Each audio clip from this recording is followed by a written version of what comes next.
중남미에서 선교하시는 선교사님들을 제가 자주 뵌 적이 있습니다.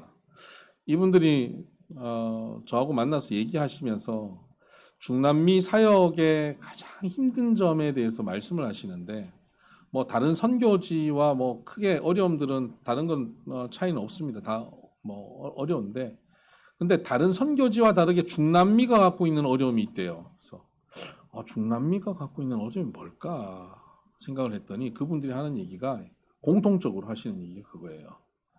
본국 교회로부터 잊혀지는 어려움이 있다는 거예요. 동남아에 있는 교회 선교사님들은 뭐 자주 들어오셔가지고 설교도 하시고, 또 청년들이 단기 선교도 뭐 태국으로도 가고 베트남으로도 가고 뭐 필리핀으로도 가기 때문에 그 선교사님을 기억하고 기도하는 사람들이 있고 교회가 늘 기도한다는 거예요. 또 아프리카 선교사는요, 우리가 선교하면 아프리카 아닙니까? 그 아프리카 선교사는 아주 뭐 딱 선교의 모델이 중심이 되기 때문에 빠지지 않고 늘 기도한다는 거예요. 근데 중남미는 너무 멀리 있고 괜히 중남미 그러면 좋아 보인다는 거예요. 미국 근처고 뭐 그쪽은 분위기도 좋고 여행 가고 싶은 곳이고 뭐. 그래서 거기 위해서 간절히 기도를 잘 하지 않고, 시간이 지나도 거기서 한국 들어오기가 어려워서 자주 보지 못하니까 잊혀지는 그것에 대한 두려움이 크다는 겁니다.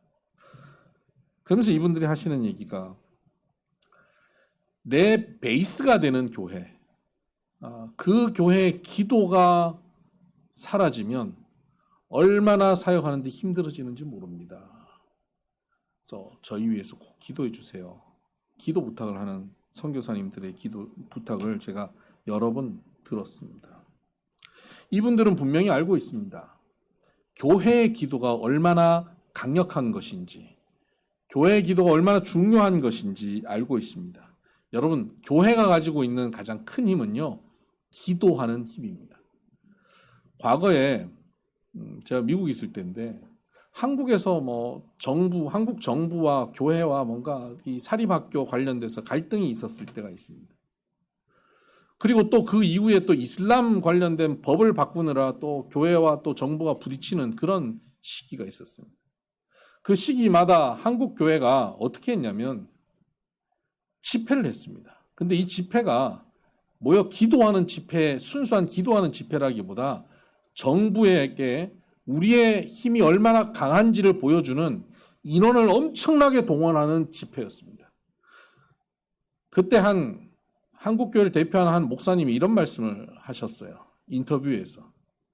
이번 기회에 한국교회가 얼마나 힘이 있는지를 보여줘야 합니다. 라고 인터뷰를 하는 것을 제가 봤습니다. 그때 제가 너무 안타까웠습니다.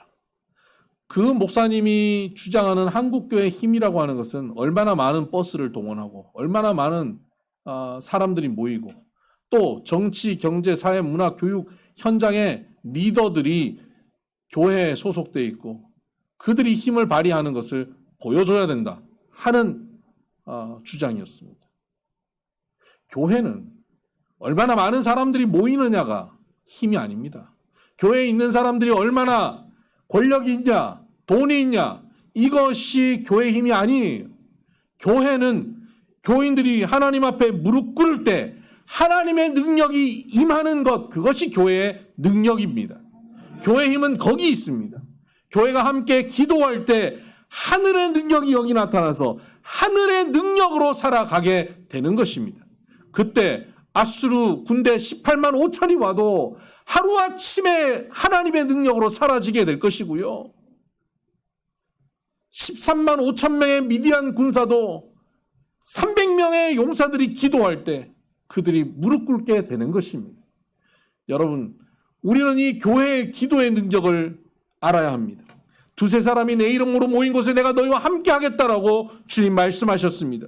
두세 사람일지라도 교회의 이름으로 함께 모여서 기도할 때 예수님께서 그 자리에 함께 하시고 예수님의 역사가 나타날 것입니다. 의인의 기도는 역사하는 힘이 있다 그랬습니다. 바로 의인의 기도가 뭡니까? 교인들이 함께 모여 기도하는 것, 그것이 의인의 기도입니다. 교회의 기도는 역사하는 힘이 있습니다. 예수님께서 베드로에게 말씀하셨습니다. 베드로가 믿음의 고백을 할 때 베드로야 네 위에 교회를 세우겠다라고 말씀하셨습니다. 교회를 약속하시죠. 그리고는 이어서 이 말씀을 하십니다. 내게 천국 열쇠를 주노니 네가 땅에서 매면 하늘에서 매이고 땅에서 풀면 하늘에서 풀릴 것이다 하는 겁니다. 천국 열쇠를 누구에게 맡깁니까? 교회에게 맡긴 겁니다. 교회는 천국 열쇠를 갖고 있습니다. 교회가 기도할 때 여기서 매면 하늘에서 매이고 여기서 풀면 하늘에서 풀리는 것입니다. 여러분, 교회의 기도는 이런 능력을 가지고 있습니다. 다윗이 사울 왕에게 어려움을 겪고 쫓겨다녔습니다. 왕이 한 사람을 죽이겠다고 결정했으니까 얼마나 힘들겠습니까? 이리저리 피해 다녀보고 도움을 청해보지만 길이 없습니다. 다윗이 왕한테 잘못한 것도 없고요. 왕의 사이인데다가 왕을 위해서, 나라를 위해서 얼마나 헌신했습니까? 그런데 오해를 받아서 질투로 인해서 이런 어려움을 겪고 있는 겁니다. 너무 억울하지요. 다윗이 어디로 가냐면 많은 군대, 자기를 도와줄 수 있는 군대가 모인 곳으로 가는 게 아닙니다. 다윗이 어디로 가냐면 자기에게 기름 부어줬던 자기의 영적인 스승, 멘토인 사무엘 선지자에게로 도망갑니다. 사무엘 선지자가 있었던 곳이 라마 나요시라고 하는 곳입니다. 그것으로 도망을 갑니다. 가서 사울이 자기에게 행한 모든 것을, 억울한 것을 사무엘에게 다 털어놓습니다. 그리고는 이 믿음의 공동체는 힘들고 어려운 걸 털어놓으면 그것을 너무 억울하겠구나, 그 나쁜 놈이구나, 거기서 끝나지 않아요. 그 힘들고 어려운 문제를 하나님 앞에 가져가는 거예요. 그래서 그 라마나요스는 선지 생도들을 모여서, 요즘으로 치면 신학교인데 모여서 훈련하는 곳이에요. 그래서 매일 예배가 있고 기도하는 곳입니다. 그곳에서 다윗이 함께 기도하고 예배를 합니다. 그때 사울 왕이 다윗이 어디로 도망갔나 알아보니까 라마나요스로 도망갔다는 거예요. 킬러들을 고용합니다. 야, 빨리 가서 다윗 잡아와라. 킬러들이 라마나요스로 가요. 다윗 어디 갔냐? 저기 예배당에 있는데요. 가서 예배당 문을 열고 다윗 나와! 하고 소리를 지르려고 문을 딱 여는데 그 예배당 안에서 예배를 드리고 찬양하고 기도하는데 그 영적인 파워가 그 킬러들을 변화시켜버린 거예요. 그들이 다윗 어디 갔어? 이래야 되는데 할렐루야 이렇게 된 거예요. 변화돼 버립니다. 그리고는 그들이 자기들이 뭘 하러 왔는지도 잊어버리고 거기서 예배를 드립니다. 다 사울이 아무리 기다려도 안 오니까 왜 안 오냐? 걔네들이 가서 거기서 은혜 받고 그 교인이 돼 버렸습니다. 그래서 사울이 야, 다른 킬러들 고용해. 믿음이 전혀 없는 애들, 그런 애들 고용해. 그래서 교회 가도 예배도 제대로 안 드리는 그런 사람들 불러 모아서 이번에 가서 잡아와. 너희들 가서 절대 하지 말아야 될 것, 찬양하지 말고 기도하지 말아야 돼. 보냈습니다. 걱정하지 마세요. 우리 교회 가서도 기도 안 하는데 내가 거기 가서 기도하겠어요? 간 거예요. 다윗 어디 갔어? 하고 문을 여는데 이들의 입에서 또 찬양이 나오기 시작합니다. 기도하는 공동체는 그렇게 강력합니다. 음부의 권세가 교회를 이기지 못한다 그랬습니다. 나중에는요, 한 번 더 보냈다가 또 킬러들을 또 보냈다가 또 그들이 변화되니까 나중에는 사울 왕이 직접 라마나요스로 옵니다. 뭘 다짐하고 오겠어요? 난 절대 은혜 받지 말아야지. 다짐하고 와요. 그런데 사울이 와서 거기서 은혜 받고 사울도 찬양하고 예언하고 기도하고 놀라운 변화가 생깁니다. 다윗이 그곳에서 사무엘과 만나 함께 모여 예배하는 것, 그게 바로 교회의 기도예요. 교회의 기도는 완전한 보호가 있습니다. 여러분, 지치고 병들고 고난 가운데 있고 내 힘으로 풀 수 없는 문제 가운데 놓이십니까? 그때 우리는 주로 어떻게 합니까? 도와줄 사람을 찾죠. 여러분, 사람을 의지하는 것에는 길이 없습니다. 사람을 의지하는 데는 거기는 희망이 없어요. 여러분, 우리 요즘 읽고 있는 성경이 예레미야거든요. 네, 17장입니다. 17장. 예레미야서 17장. 5절입니다. 여호와께서 이와 같이 말씀하시니라. 무릇 사람을 믿으면 육신으로 그의 힘을 삼고 마음이 여호와에게서 떠난 그 사람은 저주를 받을 것이라. 그는 사막의 떨기나무 같아서 좋은 일이 오는 것을 보지 못하고 광야 간조한 곳 건건한 땅 사람이 살지 않는 땅에 살리라. 사람 의지하면 결론이 이렇게 되는 거예요. 저 사람이 날 도와주고 저 사람이 날 건져줄 거라고 사람 의지하고 사람 믿고 살면요, 거기는 결국은 실패밖에 없습니다. 그런데 7절을 보면 그러나 무릇 여호와를 의지하며 여호와를 의뢰하는 그 사람은 복을 받을 것이라. 그는 물가에 심어진 나무가 그 뿌리를 강변에 뻗치고 더위가 올지라도 두려워하지 아니하며 그 잎이 청청하며 가무는 해에도 걱정이 없고 결실이 그치지 아니함 같으니라. 아멘. 여호와를 의지하면 이러한 길이 있는 것입니다. 교회의 기도는 우리가 여호와를 의지하는 모습입니다. 여러분 어렵고 힘들 때 사람을 찾지 말고 교회를 찾아야 합니다. 교회로 나오셔야 됩니다.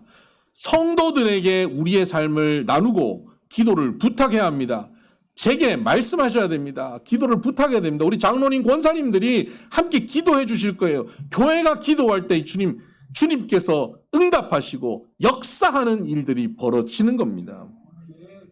오늘 본문에 있었던 사건, 사도행전 사건에 어떤 일이 벌어졌냐면 헤롯 왕이 지금 야고보라고 하는 예수님의 제자 사도를 잡아서 죽였습니다. 갑자기 헤롯이 야고보를 왜 죽였냐면요, 원래 예수님을 죽이고 스데반을 죽였던 세력들은 이 헤롯 왕 세력이 아니에요. 그 세력들은 대제사장, 성전 중심으로 한 종교인 세력들입니다. 이들이 죽이려 했고 오히려 빌라도나 헤롯 왕이나 이 사람들은 안 죽이면 안 된다는 쪽에 있었습니다. 괜히 정치적으로 어려워지니까요. 그러니까 종교인들의 주장을 받아들이지 않으려고 했던 거예요. 그런데 스데반이 죽고 난 몇 년 후에 예루살렘 유다 지역에 어떤 일이 벌어지냐면 심한 기근이 있었습니다. 보통 요즘도 그렇습니다만 과거에는 심한 기근이 오거나 폭우 같은 이런 자연재해 같은 것이 오면 백성들이 누구를 원망하게 됩니까? 왕을 원망합니다. 왕이 덕이 없어서 이런 일이 벌어진다는 거죠. 그 백성들이 왕을 원망하는 거예요. 기근이 오니까. 그 헤롯 왕이 이러한 민심을 돌려야겠어요. 근데 민심을 돌리려니까 누군가에게 이유를 갖다 붙여야 되는데 당시 유대인들은 대부분 유대교인들이거든요. 그들이 싫어하는 사람들이 기독교인들이었어요. 예수님을 믿는 사람들. 예수 믿는 사람들 보니까 유대인들만 예수 믿는 게 아니라 너희들이 더러워하고 있는 저 이방인들, 심지어 사마리아인들까지도 예수 믿게 만들더라. 가만 보니까 이 기독교인들의 그러한 모습 때문에, 그런 행태 때문에 하나님께서 저주를 내려서 가뭄이 온 거야. 내가 이대로 두고 볼 수 없다. 기독교인의 대표 주자인 야고보를 잡아서 죽여야겠다. 그리고는 잡아서 죽이는 거예요. 헤롯은 정치적으로 민심을 바꾸기 위해서 야고보를 죽였습니다. 죽이고 나니까 유대인들이 이 일을 기뻐하는 거예요. 3절을 보세요. 유대인들이 이 일을 기뻐하는 것을 보고 정치인들은 백성들의 반응을 보고 행동합니다. 나의 방향이나 나의 철학을 향해서 가지고 행동하는 게 아니라 정치인들은 백성들의 지지도에 따라서 움직이는 거예요. 그래서 백성들이 기뻐하는 것을 보고는 지지도가 올라가는 거예요. 잘 됐다. 이번에 확실하게 지지도를 끌어올리자. 베드로도 잡아. 베드로를 잡은 겁니다. 그리고는 베드로도 죽이자. 내일 베드로를 죽이기로 결정한 겁니다. 교회는 지금 심각한 어려움 속에 빠졌습니다. 여러분, 이 교회가 어려움 가운데 빠졌을 때 과거에 몇 년 전에는 스데반 집사를 죽였을 때 교회가 어떻게 했냐면, 그때는 교회가 형성된 지 얼마 되지 않았을 때이기 때문에 교회가 우왕좌왕하고 두려워하고 다들 도망쳐 버렸습니다.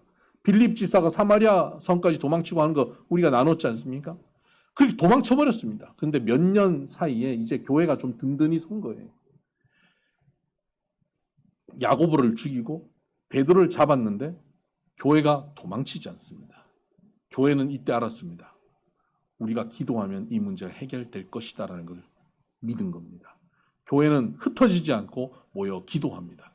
여러분, 교회는 언제 기도하냐면 우리 주변이 어려울 때 교회는 기도해야 되는 것이고요. 교회가 힘들 때 우리 교회가 함께 기도해야 되는 것이에요. 우리 공동체가 문제가 생기고 어려우면 아유, 속 시끄러워, 안 되겠어, 도망쳐야겠어가 아니라 이 어려움을 우리가 교회가 함께 기도하면 이 어려움을 하나님께서 극복시켜 주실 것이라고 믿고 교회가 기도해야 하는 것입니다. 교회가 기도했습니다. 모여서 기도하고 있습니다. 이때 기도하니까 하나님께서 교회의 기도를 들으시는 겁니다. 여러분, 교회의 기도를 하나님께서 응답하여 주시는데 교회의 기도를 응답하시는 첫 번째 사인이 뭐냐? 응답되고 있다는 첫 번째 사인이 뭐냐 하는 거예요. 그건 평안함입니다. 여러분, 우리의 기도의 응답의 첫 번째 사인은요, 평안함이에요. 베드로가 옥에서 갇혀서 내일 이제 죽게 되어 있는 날 잡아놓은 겁니다. 죽을 날을 받아놓은 거예요. 여러분이라면 그렇게 내일 죽을 것이고 사형 집행을 할 것이고 오늘 감옥에 갇혀 있고 갇혀 있는데 그냥 쇠사슬에 묶여서 주변에 군인도 옆에 군인도 같이 묶여서 나를 지키고 있다면 여러분 어떠시겠어요? 심정이 얼마나 불안하고 억울하고 답답하고 내 인생이 이대로 끝나는구나. 여긴 벗어날 구멍이 없구나. 간혹 너무 힘들면 교인들이 이런 얘기를 할 때도 있어요. 지금은 예수님이 와도 안 돼요. 이런 얘기하는 사람들이 있어요. 그거 정말 그렇게 말하면 안 됩니다. 아무리 불가능하고 아무리 끝인 것 같고 절망되는 순간이 되어도요. 기도하면 길이 있어요. 좌우 사방 팔방이 막혀도 기도하면 길이 있습니다. 베드로가 붙잡혀 있었습니다. 베드로는 어떻게 했을까요? 우리랑 다르니까 불안해하고 염려하고 근심하고 초조해하지 않았겠죠. 아니, 성경을 보면 아무리 위대한 인물도 불안해하고 초조해하고 염려하고 위기의 순간이 되면 기도하지 않고 고민하고 그러는 걸 봅니다. 엘리야도 그랬고요. 다윗도 그랬어요. 물론 나중에 기도하지만 예수님조차도 십자가에 못 박히시기 전날 밤 내가 심히 고민되어 죽게 되었다라는 말씀을 하시지 않습니까? 그러니까 베드로가 믿음이 좋으니까 나는 여기 붙잡혀서 편안하게 난 기도하겠다 이렇게 있지 않았을 거라고요. 불안해하고 염려하고 근심하고 초조해하다가 그러다가 믿음이 있으니까 결국 뭐 하겠어요? 그게 할 수 있는 게 기도밖에 없잖아요. 기도했을 거예요. 근데 베드로의 기도의 능력이 아니에요. 베드로가 기도하는데 뭐가 임하냐면 평안이 임해버려요. 그럼 베드로의 기도의 능력이 아니라 교회의 기도의 능력입니다. 5절을 보십시다. 이에 베드로는 옥에 갇혔고 교회는 그를 위하여 간절히 하나님께 기도하더라. 교회가 간절히 기도합니다. 여러분, 베드로는 갇혔습니다. 베드로는 거기서 염려도 하고 초조해하기도 하고 또 기도도 한마디 하기도 하고 그러지만 한결같이 기도하고 있는 사람들은 누구냐면 교인들이에요. 교회가 간절히 그 밤에 기도하고 있었습니다. 그때 기도하니까 베드로는 뭘 하냐면 6절 헤롯이 잡아내려고 하는 그 전날 밤에 베드로가 두 군인 틈에서 두 쇠사슬에 매여 누워 뭐합니까? 자는데 잡니다. 베드로가 자요. 잠이 옵니까? 근데 자는 거예요. 여러분, 기도가 응답되어지면 나타난 현상 평안해서 자요. 평안히 밥을 먹어요. 이게 기도 응답이 시작된 겁니다.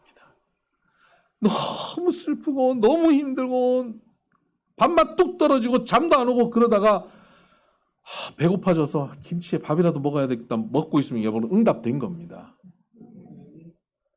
잠이 안 와서 뒤척뒤척 하는데 푹 자고 아침에 깨어나면 응답이 시작된 거예요. 누군가 여러분을 위해 기도하고 있는 겁니다. 성도들이 그래요. 불안하고 염려와 근심 가운데 교회를 왔습니다. 교회 와가지고 예배를 드리는데 염려 가득히 예배를 드렸습니다. 예배 드리고 난 다음에 얼굴이 좀 환해져요. 어떠세요? 예배 드리고 나니까 어떠세요? 그분이 하는 얘기가 이거예요. 마음은 좀 편해졌네요. 마음은 좀 편해졌네요. 그런데 아직 현실의 변화는 없다 이거거든요. 마음은 좀 편해졌네요. 근데 아직 현실의 변화는 없어요. 근데 여러분, 마음이 좀 편해지면 그게 하나님의 응답이 시작된 거예요. 하나님의 응답이 시작된 건 현실의 변화는 따라오게 되어 있는 겁니다. 하나님의 응답이 시작될 때 평안이 옵니다. 제가 정말 어려운 시간을 보낼 때가 있었습니다. 저희 부부가 참 어려운 시간을 보내고 있었는데 그때 우리 마음엔 불안과 초조, 염려, 원망 가득한 시간이었습니다. 그때 우리가 말씀을 나누고 저희들을 위해서 교회가 기도하고 있었겠죠. 그 밤에 우리가 말씀을 나누고 기도하는데 갑자기 우리 안에 불안함이 사라지고 평안함이 가득해져요. 근데 이 평안함은 내 안에 있던 평안이 아니었어요. 갑자기 저 위에서부터 내려오는 거예요. 그래서 우리가 이렇게 쳐다봤다니까요. 위로부터 평안이 내려오는구나. 눈을 들어 쳐다봤어요. 평화가 위로부터 내려오는구나. 찬양 가운데 이런 찬양이 있습니다. 우리 나중에 부를 텐데 412장에 평화 평화로다 하늘 위에서 내려오네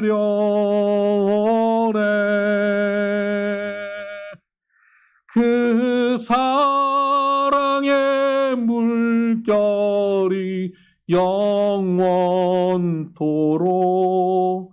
내 영혼을 덮으소서. 여러분, 평화는 하늘로부터 내려오더라고요. 베드로가 감옥에서 불안해하는 그 시간 평화가 없었을 거예요. 그런데 교회가 함께 기도하니까 평화가 하늘로부터 임한 거예요. 베드로에게는 평화가 한 조각도 없었을 텐데 하늘로부터 평화가 임하니까 잠이 들어버린 겁니다. 나중에 하나님의 사자가 베드로를 찾아옵니다. 천사가 왔습니다. 7절을 보십시다. 호련히 주의 천사가 나타나며 옥중에 광채가 빛나며. 여러분 잠들어 있는데 천사가 나타났어요. 옥중에 광채가 빛납니다. 여러분 이렇게 잠들었는데 누가 방에 불 켜면 어떻게 되겠습니까? 눈 뜨지 않겠어요? 뭐지? 눈을 뜨죠. 근데 광채가 바라는데 불을 켰는데 베드로가 깨어나질 않아요. 흔들었는데 깨어나질 않아요. 나중에 어떻게 하는지 아세요? 7절 중반 이하에 보면 또 베드로의 옆구리를 쳐 깨워 이르되, 옆구리를 쳐서 깨웁니다. 여기서 옆구리를 친다라고 하는 이 단어 파타소라고 하는 헬라어인데 이 단어는 언제 쓰냐면 칼로 내려치다. 어떤 공격을 받았는데 그 공격으로 죽임을 당할 정도로 강력한 공격을 받을 때 파타소, 치임을 받았다, 쳤다 이렇게 표현합니다. 처음부터 천사가 무슨 베드로한테 맺힌 게 있겠습니까? 와갖고 처음부터 때렸겠어요? 베드로야, 베드로야. 그렇지 않겠어요? 안 일어나요. 때린 거예요. 강하게 친 거예요. 그때 베드로가 깬 겁니다. 어쩌면 이렇게 깊이 잠들 수 있죠? 내일 죽을 사람이 아무 생각이 없는 걸까요? 하나님이 주신 평안 가운데 들어가면 이런 깊은 잠에 들어갈 수 있습니다. 여러분 불안하십니까? 염려가 있습니까? 여러분 교회의 기도 가운데 나오시길 바랍니다. 교회가 함께 합심할 때 여러분에게 하나님이 주시는, 사랑하는 자에게 잠을 주신다고 하셨는데 하나님 주시는 참 평안의 잠을 허락하여 주실 것입니다. 고난 가운데 우리가 함께 기도할 때 하나님의 응답이 이렇게 시작됩니다. 한나가 하나님 앞에 너무 답답하여 기도합니다. 기도했더니 엘리 제사장이 평안히 가라. 여호와께서 내 기도를 응답하실 것이다.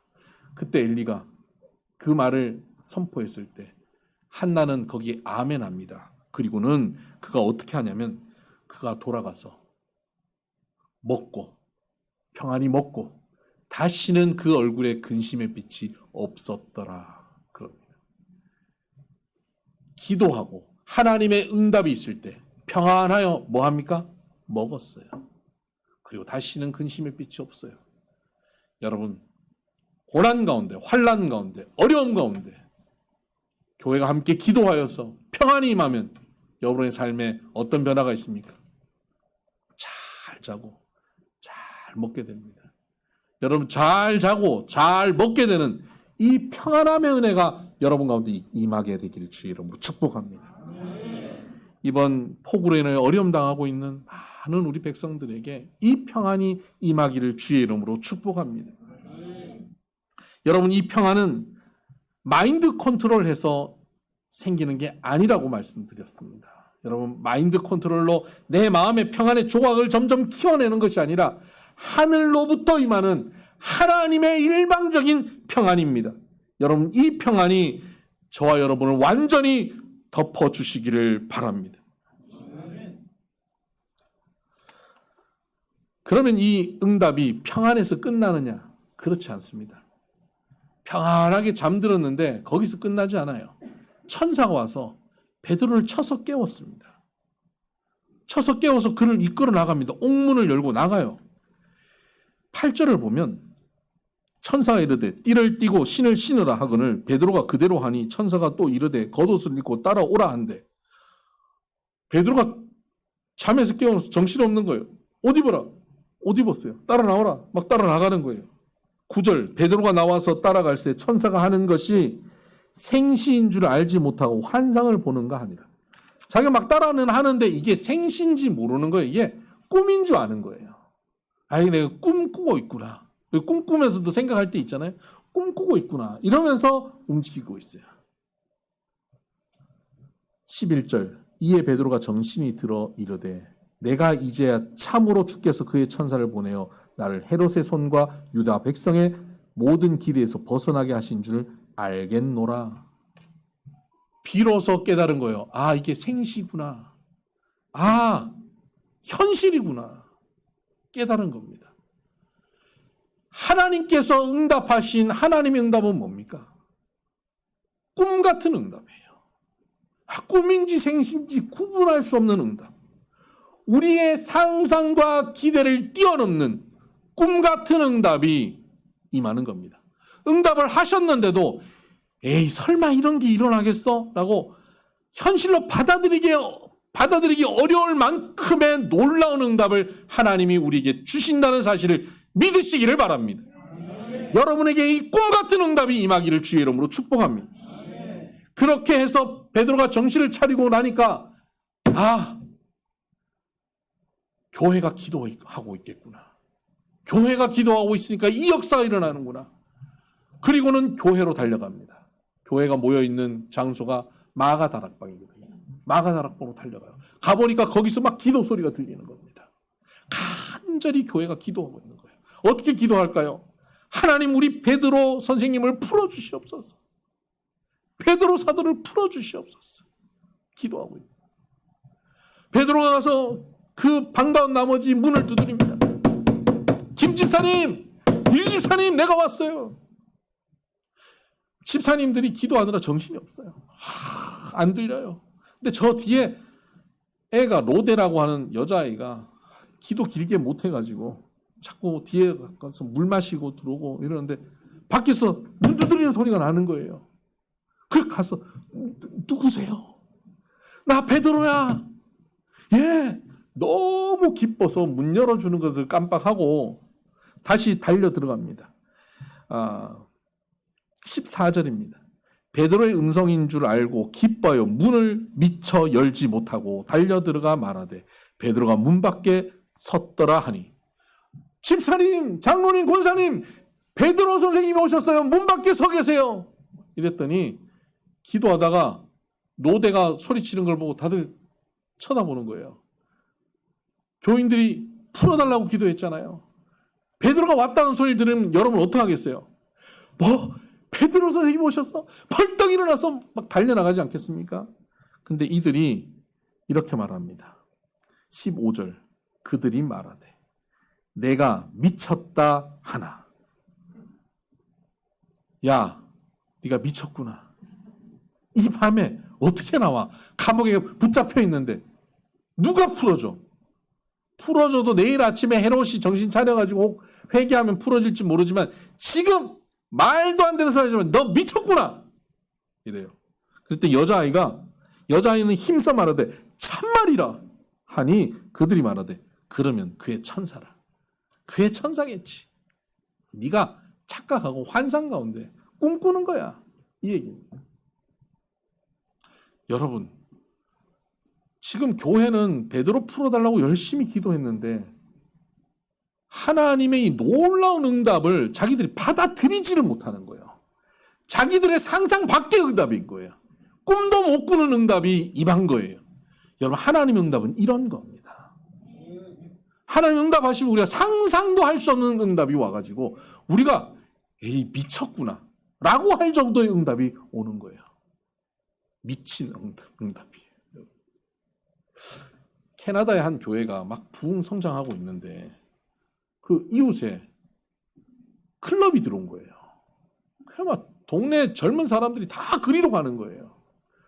이게 동네가 이게 영적으로 부흥하다가 저 술집 클럽 때문에 이 영적으로 혼탁해졌어요.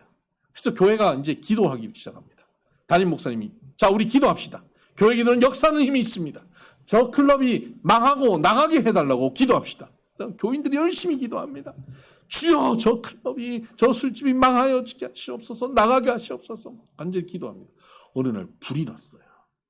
망했어요. 그때 술집 사장이 고소를 합니다. 고소 내용이 뭐냐면 교회가 기도해서 망했다. 그래서 법정에서 판사님 교회가 우리 보고 망하게 해달라고 하나님께 기도해서 우리 망했습니다. 보상을 교회가 해줘야 됩니다. 그랬더니 담임 목사님이 뭐라는지 압니까? 판사님 저게 말이 됩니까? 기도한다고 망합니까? 누구 믿음이 더 좋습니까? 지금 예루살렘 교회의 성도들의 기도하는 모습이 이와 같은 거예요. 풀어주시옵소서. 풀어줬더니 미쳤구나. 하나님의 응답이 얼마나 놀라운지요. 미쳤다고 생각하면 생각할 수밖에 없는 응답이 임하는 겁니다. 여러분, 오늘 우리는 교회로 모였습니다. 이렇게 모여서 우리가 함께 기도하고 아까 우리 장로님 나오셔서 대표로 기도하고 우리가 말씀 끝나고 나서 말씀 붙잡고 같이 기도하고 아침 묵상 때 함께 말씀 나누고 우리가 기도할 때 여러분 이것이 교회의 기도예요. 이 기도가 그냥 지나가지 않습니다.